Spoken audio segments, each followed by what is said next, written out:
Welcome to Veterans of the Cedar Valley. We have a special program today, and I'm really looking forward to hearing what these folks have to say.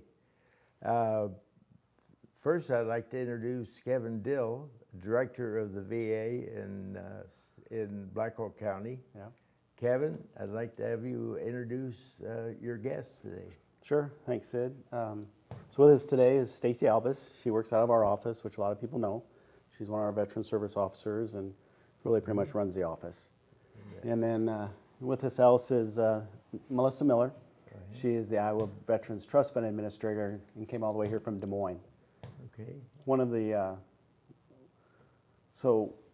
programs here in the state of Iowa and out of our office that we never really touched on in the past that we're really touching on now is the Iowa Veterans Trust Fund that many veterans here in Blackhawk County aren't really aware of.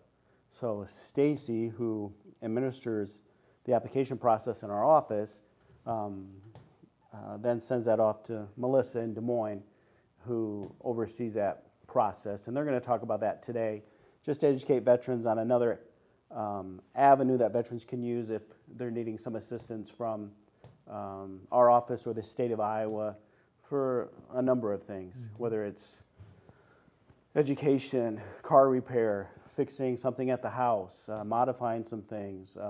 Maybe they're unemployed and they need a little bit of help.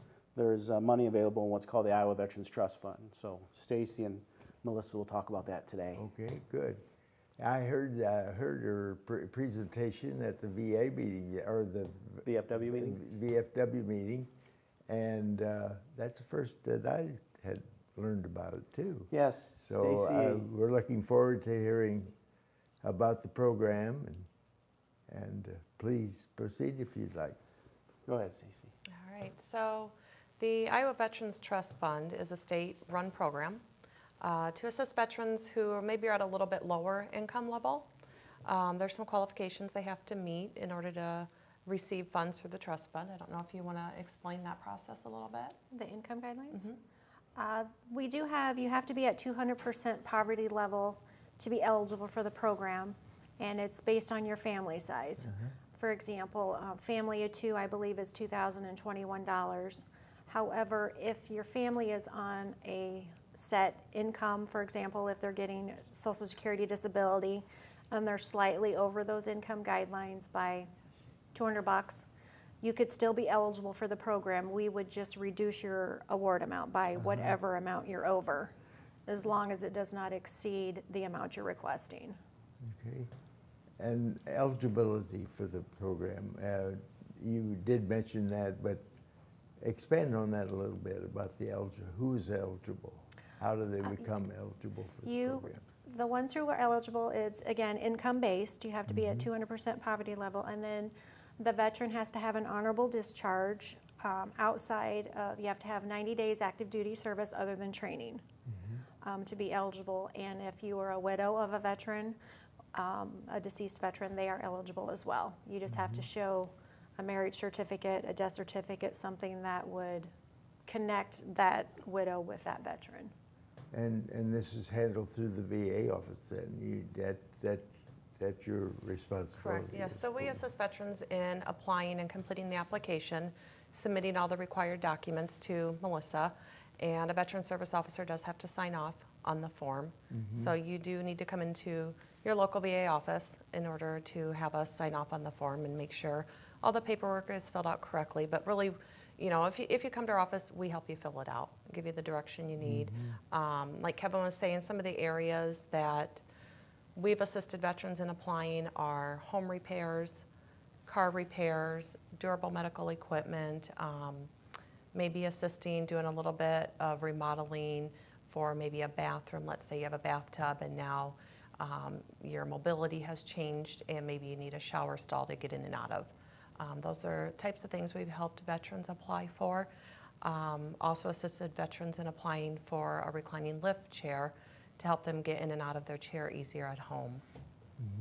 One of the things regarding that is, you know, our VFW here in our community, one of their volunteer programs is building ramps for people. Now, would ramps be eligible for the material and that sort of thing for ramp building? Or Yes, we It do have could. yes, we do consider ramps as a durable medical equipment. yeah, what are some of the other things that make them eligible? That finance, of course, you mentioned that, but what are some of the other things that you do that makes them eligible? Well, there are a few items to where they do have to be service connected. You only need to be service connected for unemployment assistance. Okay. If you're requesting unemployment assistance, you have to be at least 10% service connected, Oh, and your service connection has to be causing your unemployment, uh-huh. but you're able to go back to work doing something else. How long has this program been available? It has been going on for 10 years now. It started 10 July years. 1st of 2007 was the beginning of the program, and I've been running it for all of that time except for a couple months. Can you talk about where the funding comes from? The funding comes from the Iowa Lottery. Okay. When we first started this program back in '07, the monies for this program was just coming off of the interest of the lottery tickets that were sold. Uh-huh. And about 2 years into the program, the interest wasn't keeping up with the demand of the program.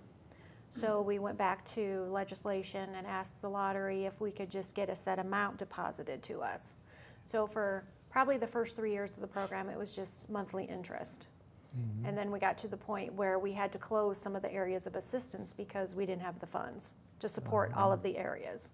So we kept open the more popular areas that were in need, such as housing repair, vehicle repair, and dental. Vehicle repair. And durable medical. Those four were our top big ones, so we left those open and suspended other areas. And then in 2012, we were able to work with the lottery, so we get $300,000 a year deposited into the trust fund for spending for veterans and military families in need of any sort of repair. Wow.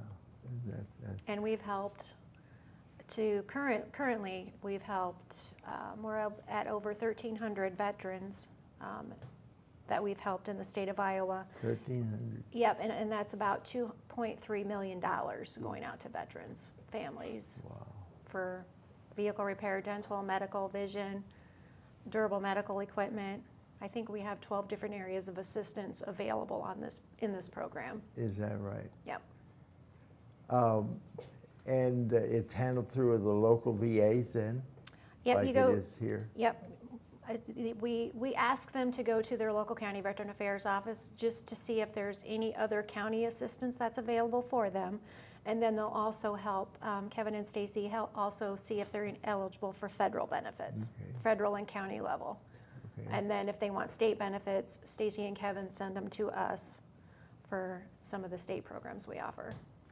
Well, that's a great service. I'm sure the veterans appreciate it very much. Oh, they do. It's Yes. it's really humbling to be in the Right. position I am to help those. Yes. Let's talk a little bit who to contact and Sure. the information on So, how to do if you're a veteran or dependent of a veteran or the spouse of a veteran or the widow of a veteran and you're listening to this today and you feel like you have a need, whether your vehicle or durable medical equipment or you need a new roof and you're living on a fixed income and you believe you meet the income guidelines, or maybe you don't believe you meet the income guidelines, still come down anyway. Come down to our office at 1407 Independence Avenue or call our office and make an appointment at 319-291-2512. And you can either come to the Waterloo office or you can come to the new satellite Cedar Falls office that we have on 1500 Bluff Road there by CFU and the Veterans Park. And we're going to be talking about that new office in Veterans Park in Cedar Yes, sir. Falls. We We'll sure be are. addressing that here in a little bit. Well, that's a great program, and I'm sure that people in Black Hawk County are going to be very pleased to hear about this because Yeah, actually, since Stacy's come on board, before Black Hawk County, I think, and Melissa can correct me, I don't know if Black Hawk County did a lot of these trust fund applications and really worked that for veterans. And now that Stacy's come on board and has a very good relationship with Melissa at the Iowa Department of Veterans Affairs, we've been doing quite a lot more for veterans. Right. It's been a huge blessing to a number of veterans in our county. Right. Well, we have a couple of minutes left to wind up the first part of this program, and then we'll get into the VA office and Sure. how and your new facility that you have now and how it's working. So we'll come back. And do you have anything else to add before we close, and then we'll move on to the second part? I would really encourage veterans or even non-veterans who have never served who are watching the program. Right. If you know a veteran or the widow of a veteran in need and feel like they could use some assistance, really have them call the office or just call us and tell us where they live and we'll go to the house. It doesn't matter. We just want to make sure all the veterans and the widows of veterans or dependents of veterans are served in this county. Good. That's very good. And if there's a state benefit, we'll get them hooked up with the Iowa Department of Veterans Affairs with Melissa Miller. I think this is going to be a very popular program for the veterans of Blackhawk County. Yep. And Yes, I sir. want to thank you folks for being here today on that. And then when we come back, we'll be talking about the VA, the new VA office, and what services are available there. Yes, So sir. I want to thank you very much for that. Thank you, Sid. Thank you. Thank You you. bet. Social Security is with you through life's journey. Get to know us at socialsecurity.gov. We are there day one with baby names and a gift that lasts a lifetime. We are there as you grow, protecting you and those you love. And we are there as you start your next chapter. Social Security, securing today and tomorrow. Get to know us at socialsecurity.gov. This video produced at U.S. taxpayer expense. I'm a retired school psychologist, and helping people was my thing. I was very independent and thought I could take care of myself. I fell and I had to have Meals on Wheels. After my stroke, when Meals on Wheels started, I was on the other end of the stick, so to speak. Meals on Wheels, coming to my door as someone who's housebound, having someone check on me, assures me that I'm not forgotten. Meals on Wheels has given me a mode of freedom that I wouldn't have otherwise. We're the clients. We are the clients. We are the clients of Meals on Wheels. America, let's do lunch. 1 in 6 seniors faces the threat of hunger, and millions more live in isolation. Drop off a hot meal and say a quick hello. Volunteer by donating your lunch break at americaletsdolunch.org.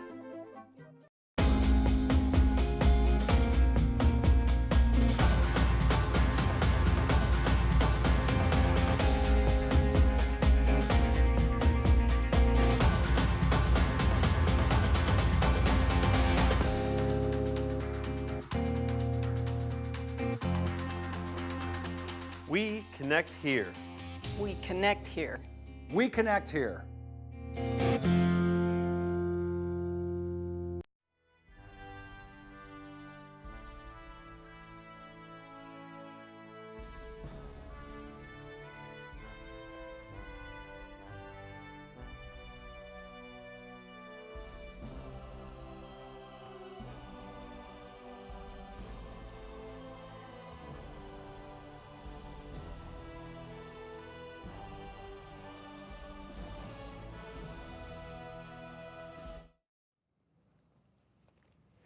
Welcome back. We today are going to, in the second segment, we're going to be talking about the new VA office in Cedar Falls. And Kevin, why don't you introduce? Sure. And we already introduced one, so let's, and we have a new one now. Sure. So, new person. So now we have with us Bob Steppen. He is the Executive Officer of the Iowa Department of Veterans Affairs. He's been working in veterans issues for 55 plus years. He knows more about veterans issues than probably most of us have ever forgotten. So Bob's here with us today to help me along here. Good. And Bob wanted to touch real quick on the Veterans Trust Fund, on a couple of Okay. things we might have missed. A couple things on the trust fund, Missy, I wanted to share with you that maybe it's been missed. Is a big thing is dentures, you know, that are covered. I didn't think that was mentioned about all the other equipment. That's a possibility of getting benefits, but dentures are a big expensive process, And hearing aids. Hearing aids Now, are very hearing aids, expensive. we can get those through, veterans can get those generally through the VA if they qualify for that particular benefit. The other thing I want to share with is this is also available to spouses of the veteran, is that correct? Yep. Yeah. And that I don't think was mentioned. Sometimes we have spouses that, and their income is low enough that they qualify for dentures, which is a big price, and hearing aids are like $5,000 and $6,000, and this can go a long way into helping them be allowed to have those hearing aids. Of course, my wife is after me all the time to get hearing aids, and I'm the one that tells people to go out, they should apply for them, and I don't get them myself. And so, and maybe I was sitting in the back room, and maybe you shared what I'm sharing with you, but I didn't hear that about the spouses. Yeah. But I think it's a tremendous program the state has put on for our veterans, the trust fund.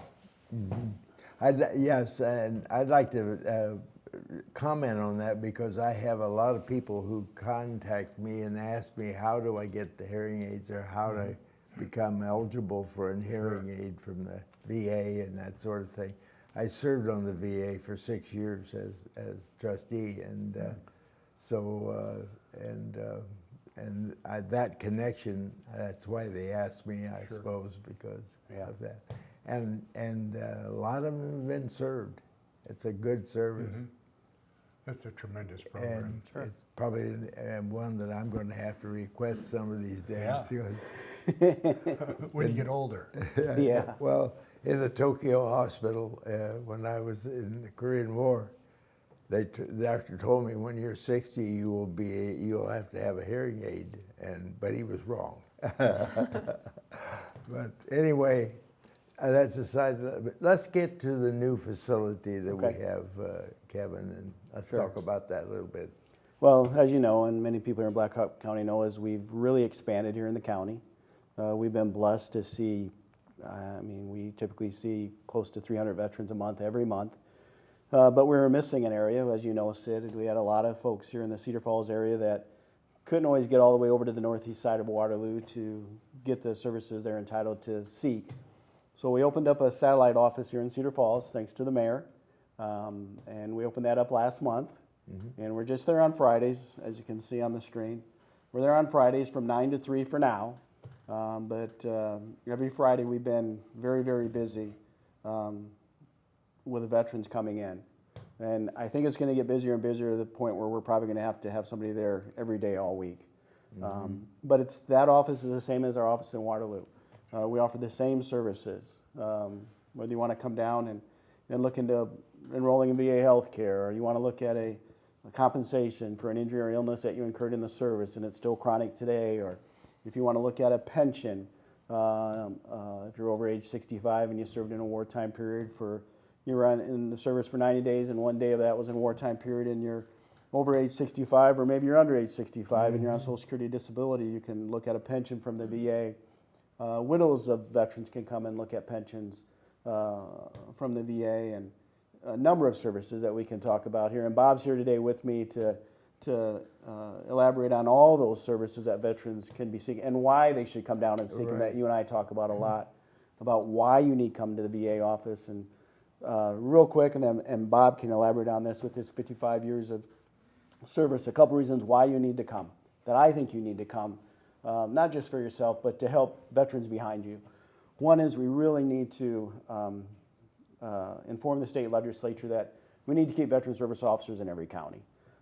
If we lose that, then some veterans don't know where to go, aren't sure that they want to go anywhere. They don't want to travel as far as they want to. So we need veterans to continue to come into the office to show the state legislature that there's a need. Then we also need to keep veterans and spouses of veterans, widows of veterans, dependents of veterans to continue to seek out their services, to let our Congress and Senate know that they need to keep allocating funding for veteran services.